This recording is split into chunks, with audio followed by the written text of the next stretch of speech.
Madame, Monsieur, bonsoir et merci d'avoir pris ce rendez-vous de l'information. Dans l'actualité de ce soir, les différentes dates des spectacles qu'organise l'Institut français du Bénin pour le compte du mois de mai sont officiellement connues depuis ce matin.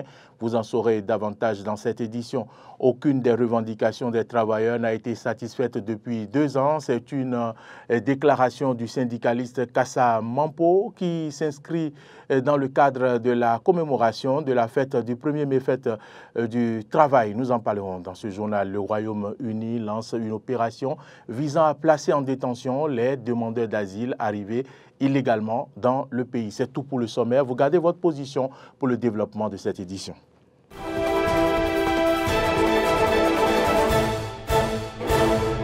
Merci à toutes et à tous de votre fidélité. Bienvenue dans ce journal. Comme je l'annonçais en titre, les différentes dates des spectacles qu'organise l'Institut français du Bénin pour le compte du mois de mai sont officiellement connues depuis ce matin. La présentation de ce programme d'activité culturelle a été faite au cours d'un petit déjeuner de presse. C'est Clémence Tonoucoin qui nous fait part du compte rendu. Suivez. C'est un programme bien concocté qui est prévu ce mois de mai à l'Institut français du Bénin pour le plaisir des mélomanes et amoureux de l'art. Fabienne Bidou, la directrice déléguée de l'Institut français du Bénin, avec les contributions de quelques artistes programmés, a dévoilé l'agenda du mois. Au nombre des dates clés de ce programme, il y a le 4 et le 11 mai. Il est prévu respectivement un spectacle de danse et un concert qui sera co-animé par Kirikanta et les Teriba. Samedi 4 mai, j'aurai la chance de partager la scène avec Amit Vorey, qui est une collègue, Rachel Agoussou, qui est une aînée dans le domaine, et avec ma pièce Bémiton, qui veut dire nos voix. Cette pièce, en fait, elle parle de la quête du pouvoir. Et le domaine est sans pitié. Il y a de la compétition, donc on peut être amis, collaborateurs, collègues, mais on est tous prêts à se poignarder dans le dos dès que l'occasion se présente, parce qu'on veut tous atteindre le sommet. Et cette pièce, c'est vraiment ce que ça questionne, la quête du pouvoir, la place de la femme dans le domaine artistique et culturel, et plus particulièrement celui de la danse. Nous allons partager la scène avec une première femme qui a dû rencontrer certaines difficultés avant que nous, on ne vienne emboîter ses pas. Et ce sera pour nous autres, jeunes artistes succédant à la scène musicale, de nous rapprocher de cette femme, de cette voix, et de nous inspirer de comment elle a pu trouver solution à tout ce qui peut se passer dans notre milieu. Quelques jours plus tard, le 14 mai, c'est une conversation littéraire qui est prévue avec l'écrivaine béninoise Anambaï Danyivo, qui a fait le choix de s'adresser à la jeunesse. Elle s'explique. Je m'adresse à la jeunesse parce que je n'ai pas l'impression que la jeunesse se base sur une culture donnée. On dirait que la culture jeunesse et les comportements jeunesse vont à volo. On dirait que c'est tout ce qui vient de l'extérieur seul qui intéresse la jeunesse aujourd'hui. Il lui faut une base culturelle parce que la culture, la civilisation, c'est un jeu de donner, de recevoir. Et toute civilisation, toute culture qui ne vit pas de l'apport de l'extérieur peut s'étioler et mourir, comme le dit Senghor. Cependant, il faut avoir un socle, une base qui permette d'échanger. Si vous n'avez rien à donner, que vous ne faites que prendre, vous ne prendrez que n'importe quoi. Vous allez prendre tout ce qui est bon et tout ce qui est mauvais. Donc, moi, je me dis qu'il faut donner à la jeunesse un socle. Comment? En se basant d'abord sur ce qu'elle devrait avoir et s'enrichir ensuite de l'apport des autres. Un spectacle d'humour et une exposition sont également au rendez-vous des activités culturelles de ce mois de mai à l'Institut français du Bénin. Demain, mercredi 1er mai, les travailleurs sont à l'honneur. C'est la fête du travail. En cette veille de cette commémoration, que peut-on retenir des nombreuses revendications des travailleurs béninois? Réponse à cette interrogation avec Kassa Mampo dans ce reportage que propose Carole Alaye. 24 heures nous séparent encore du 1er mai, une date capitale pour les travailleurs du monde entier. Chômés et payés au Bénin, la célébration de la fête du travail est l'occasion propice pour faire le point des acquis en ce qui concerne les revendications ayant trait au respect des droits des travailleurs, en l'occurrence l'amélioration de leurs conditions de vie et de travail. Pour Kassa Mampo, secrétaire général de la Confédération syndicale des travailleurs du Bénin, le bilan est nul. Aucune revendication essentielle des travailleurs n'a été satisfaite par le pouvoir de la rupture. La seule chose qu'on présente, c'est revalorisation des salaires.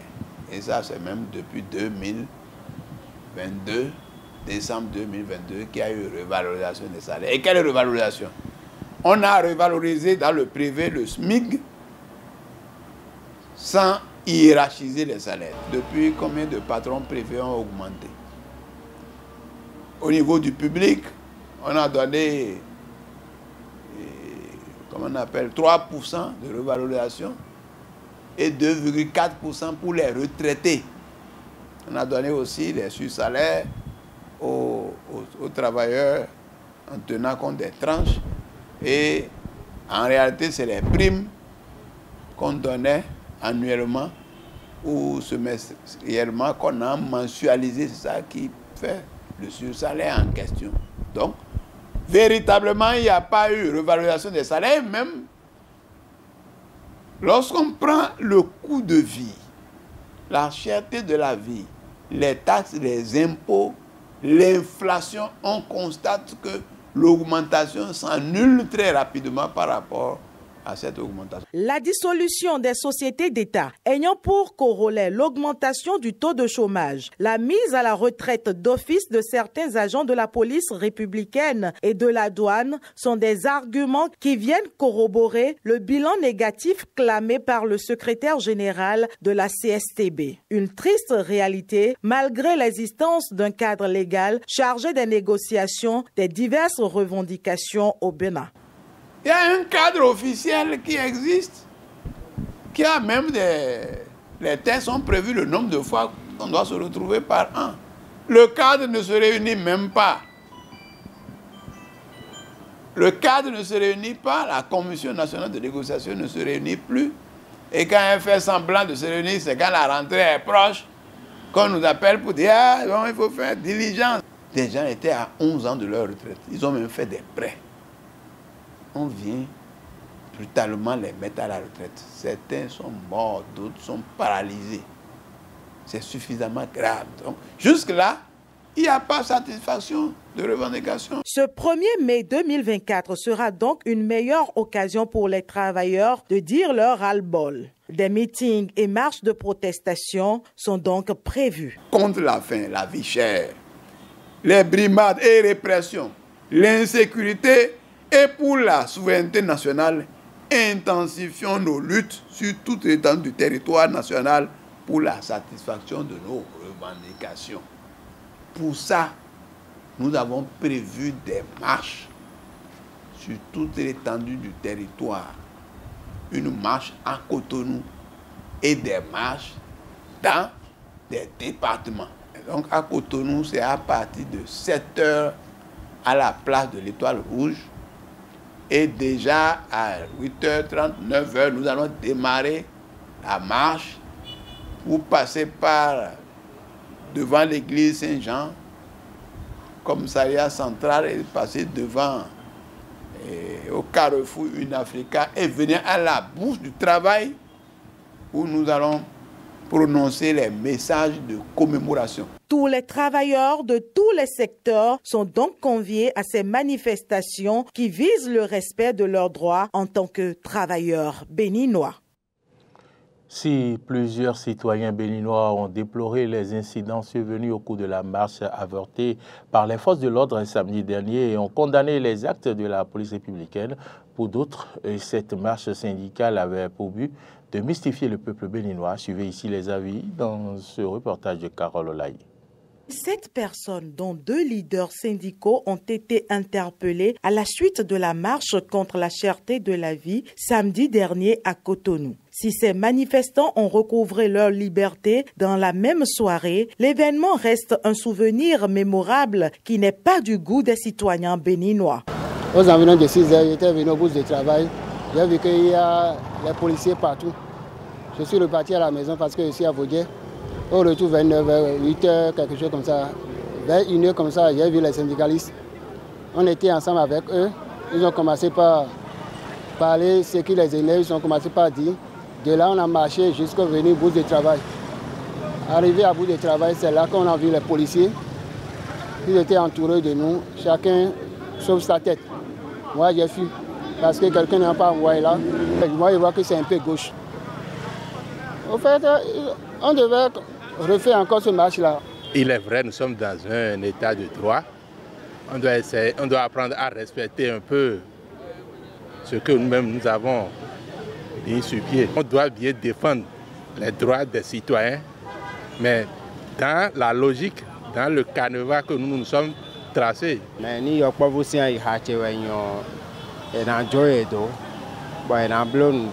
Moi, je pense pour ma part que les autorités ne devraient pas interdire cette marche. Elles ont très mal fait car elles ne visent que leurs propres intérêts et non celui du peuple. Ce n'est pas du tout juste car le motif de cette marche est légitime. Pour d'autres, cette marche pacifique des syndicalistes pour protester contre une survie périlleuse au Bénin n'est qu'une tromperie. Au moment où le gouvernement de la rupture était en train de saccager ou bien était en train d'égorger, saccager les biens de nos enseignants, de nos différents travailleurs, où ils étaient? Ils étaient où? Mais on ne les a pas entendus.